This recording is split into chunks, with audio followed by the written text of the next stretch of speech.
This is Living Power with Dan Hurst. I want you to listen to some of these true stories of personal turning points. I just found some of these online. I'm not going to share a bunch of them, but one man wrote, "For me, it was the day I realized I had a drug problem. I was facing homelessness, and the only way I could get help was if I quit drugs. I checked myself into the psych ward, and 10 days later, I moved into a men's recovery home. It's now 6 years later, and I'm a year away from my associate's degree. I also sit on the board of directors that runs that same recovery home." A guy by the name of Mark wrote, "One of my biggest moments of clarity came after I had a near-fatal bicycle accident in 2002, crashing into a car. The chances of surviving were only 10%. I was fortunate. The accident caused me to seriously reevaluate my life. A year later, I walked away from a lucrative job, began searching for a new career, one with more purpose. I ended up becoming a math teacher in an inner-city school." Now, tell us about the turning point in your life. Just real quickly. All of us have turning points in our lives. Just name a significant time in your life, whether it was good or it was bad. Let's just kind of focus on what we're talking about. Tell me about a turning point in your life, real quickly. Say that again. Divorce. Significant turning point. Somebody else have one? Yes, ma'am. The death of your husband. Major turning point. Ben? Heart attack. Benjamin had a heart attack, had a heart transplant. You know, God's been taking him, and he's from New York, and why God sent him here, I don't know. But, you know, he's here. God's up to something. Yes, sir. Physical injury. Lost a job. Divorce. Day you walked into this church. Was that good or bad? Okay. Just, you know, I need to check some of these things out every once in a while. Yes, ma'am. The day you met your husband. That could be good or bad, too. It was good in this case. It was good. Yeah.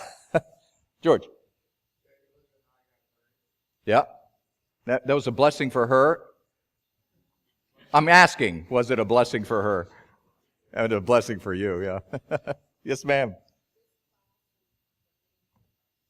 This class and the many prayer partners that we have. Incredible thing that's happening in this class like that. Yes, thank you. Yes, sir. There you go. When you laid eyes on that person that just made you sparkle. Remember that? You guys don't remember that, but some people remember that.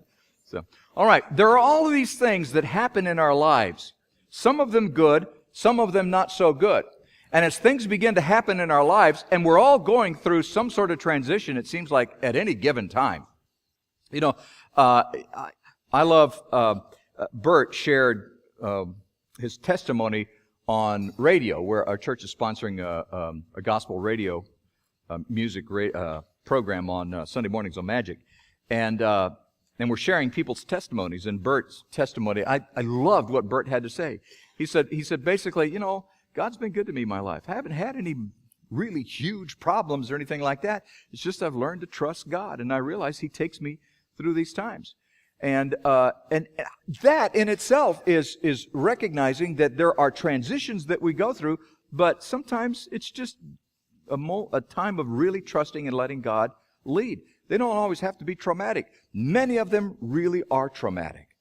You know, some of those have been mentioned already. But some of them are good transitions. But the point is, if you don't handle that turning point right in your life, then it just leads to more problems, and it leads to more consequences. And so you have to handle those issues the right way. And so what we see in this passage of Scripture today is a thing that God does in turning points in our lives, and how we should handle those. Now, those turning points generally happen when things are going either really good or really bad. Have you noticed that? Those turning points in your life happen when things are going really good or when you're at the bottom of the barrel. In Jesus' case, He just raised Lazarus from the dead. I mean, it was the greatest miracle that He had performed. And now, just moments later, essentially, all of a sudden, people are trying to kill Him. That's a turning point. On the other hand, there can be things where you have scraped the bottom of the barrel.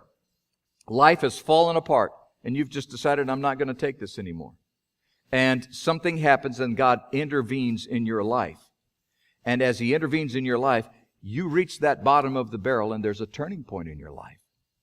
You know, and I've shared my testimony about this, how I went through this period of time in my life where I just thought I had no value in life because I was a mistake. I shouldn't have been born. I was an accident. I was born to a teenage girl. It was an accidental pregnancy, and I was a mistake. And I spent years of my life thinking I shouldn't exist, even to the point where I even tried to commit suicide. It was this sense that there was no worth, no value in my life. And it was in that downward spiral where God really got a hold of me. So turning points can be those times when you are going through difficult times, or it can be right after a great time and all of a sudden something happens. But things happen in our life and we go through transitions. So it's that time when you realize that you don't have control that you release to God. Or when God begins to move in you and to accomplish what His plan was all along and you didn't know it. Or when you realize that God is up to something in and through your life. Those are the transitions. Those are the turning points in our life. On behalf of Dan Hurst and the Open Class, we want to thank you for watching. We hope it was a blessing.